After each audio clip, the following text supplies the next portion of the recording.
নমস্কার বন্ধুরা, চলে এসেছি সন্ধ্যা কিচেনে। সবাইকে স্বাগত জানিয়ে আমি শুরু করতে চলেছি আজকে একটা নতুন রেসিপি। চলুন কি রেসিপিটা তৈরি করব আমি তৈরি করতে করতেই দেখে নেওয়া যাক।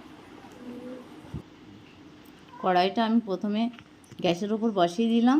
এখানে একটু ঘি দিয়ে দিলাম আর কিছুটা চিনি দিয়ে দিচ্ছি। এটাকে আমি এখানে ক্যারামেল তৈরি করে নেব। যদি আপনাদের এই ভিডিওটি ভালো লাগে অবশ্যই একটা লাইক করবেন। চ্যানেলটিকে যারা সাবস্ক্রাইব করেনি তারা চ্যানেলটিকে সাবস্ক্রাইব করে দেবেন। আপনাদের একটা লাইক আমার পরবর্তী ভিডিও তৈরি করতে খুব উৎসাহ পাই বা খুব ভালো লাগে আমার। দেখুন চিনিটা কত সুন্দরভাবে ক্যারামেল করে। এখানে দুধ দিয়ে দিলাম কিছুটা, 1 কিলো দুধ। আমি আগেও একটু জাল দিয়ে রেখেছি, কিন্তু আজকে জাল দিয়ে আরেকটু ঘন করবো। আর মিষ্টিটা যে যেমন খাবে আমি আবার একটু চিনি দিয়ে দিলাম, যে মিষ্টিটা কম হয় কিনা। এইভাবে ফুটিয়ে দুধটাকে একটু ঘন করে নেব আমি ফুটতে ফুটতে।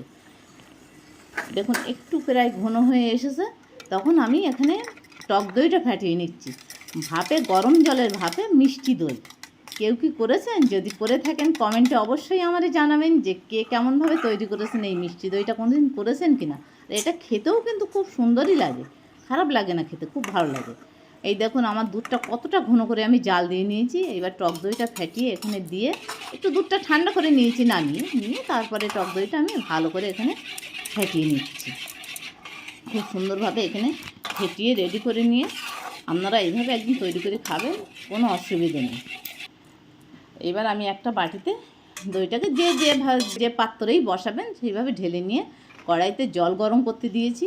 একটা স্ট্যান্ড বসিয়ে আমি বাটিটাকে 15-20 মিনিট আমার ভাবে রান্না করলে হয়ে যাবে দইটা একদম। এই দেখুন রান্না করা হয়ে গিয়েছে। এখন ঠান্ডা হয়ে গেলে আমি ফ্রিজে রেখে দিয়েছিলাম। এইবার এনে দেখুন কত সুন্দরভাবে জমেছে, কালারটাও কত সুন্দর এসেছে। ক্যারামেল করার জন্য কালারটা এত সুন্দর এসেছে, ক্যারামেল না করলে এত সুন্দর আসতো না। আমাদের দইটা রেডি একদম।